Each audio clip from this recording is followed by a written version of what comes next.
People are the majority of the voting age in our country.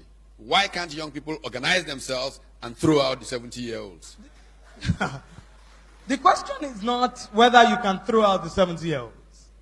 The question is that in a situation where the same mind clamors for bread and books, bread will always win. And the political elite of this country have mastered the art because they know that 500 naira and 1,000 naira will make people sell their votes at the polling booths. And so it is not that we young people don't want to organize to take over from you. But it is that your generation has the money to keep our generation aground. And your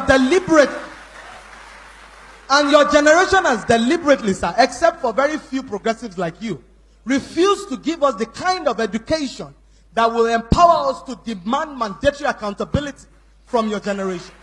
The kind of education that will help us to become innovative and drive competitiveness for Nigeria's economy.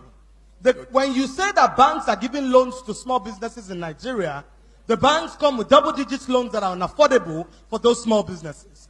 When you talk about youth and unemployment, the idea is not even youth unemployment. The idea is that youth unemployability is a greater challenge above youth unemployment.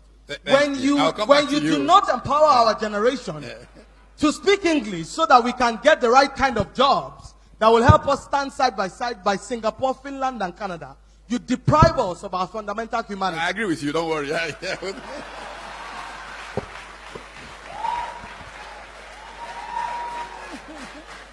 And I'm sorry, Professor Batitomi, I do not mean to be combative or to be activist.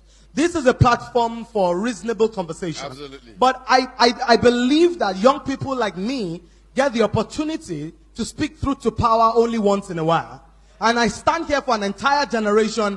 I cannot curry it for the old people.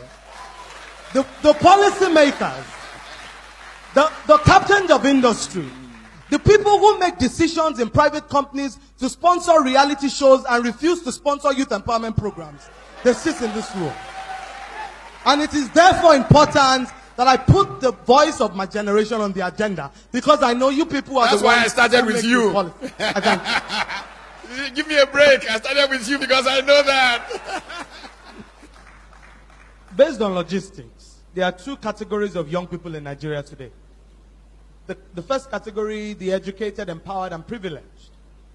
The second category, the poor, the deprived, and angry young people, who form the majority of the youth population you refer to, and are the ones that have become the tools of trade in the hands of the politicians.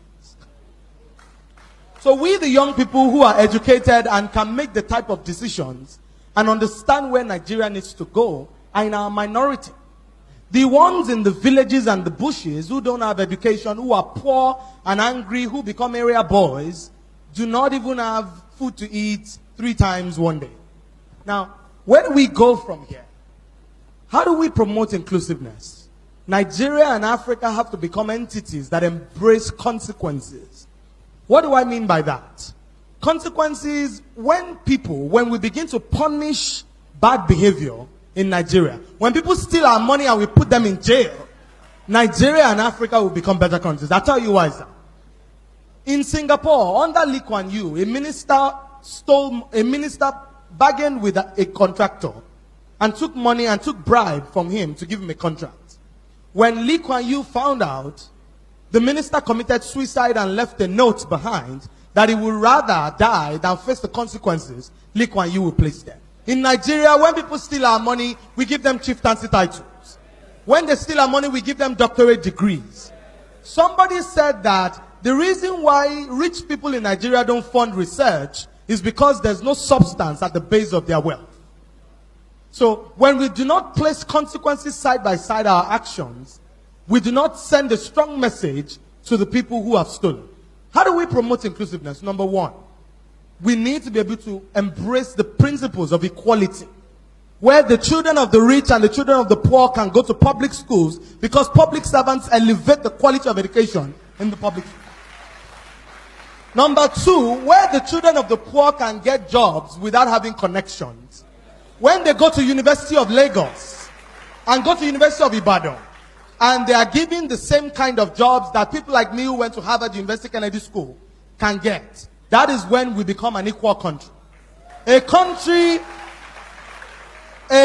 where the children of the rich go to school abroad and come back to lead the corporations is not a country. We're just simply cohabiting.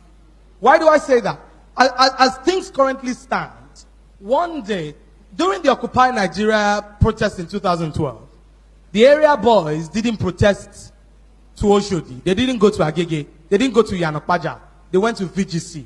They went to Ikoyi. They went to Lagos. They went to VIA. It means that they know the homes where the rich people, the children of the rich people stay.